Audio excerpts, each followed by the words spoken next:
জলপাইগুড়ি পাহাড়পুর গ্রাম পঞ্চায়েতের টিবি হাসপাতাল পাড়ায় গড়ে উঠছে জলপাইগুড়ি মেডিকেল কলেজ ক্যাম্পাস।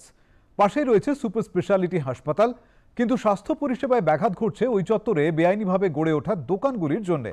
বহুবার বলা সত্ত্বেও প্রশাসনের কোনো হেলদোল নেই বলে অভিযোগ চিকিৎসক প্রার্থীদের।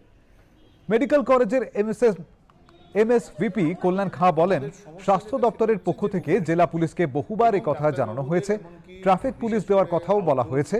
জলপাইগুড়ি সাংসদ ডাক্তার জয়ন্ত রায় বলেন, বিষয়টি যথেষ্ট উদ্বেগের, প্রশাসনের এ বিষয়ে উচিত বিশেষ ব্যবস্থা নেওয়া।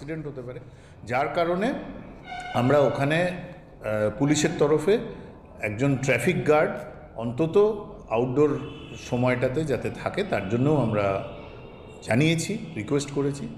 আর একই সঙ্গে ওইখানে যে আমাদের লিকুইড মেডিকেল অক্সিজেন প্লান্ট হচ্ছে, এলএমও প্লান্ট, সেই প্লান্টের যে এন্ট্রান্সটা সেটাকে বাড়াতে হবে, তার সামনেও এনক্রোচমেন্ট আছে।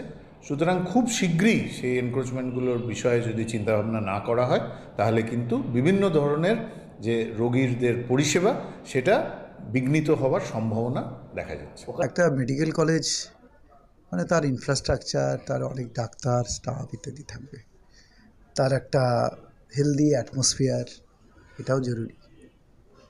এবং আমি মেডিকেল কলেজের ক্ষেত্রে আমি জনসাধারণের কাছে, সবার কাছে আমার রিকোয়েস্ট যে দেখুন, এটা তো আপনাদের জন্য, সবার জন্য, আমাদের সবার জন্য।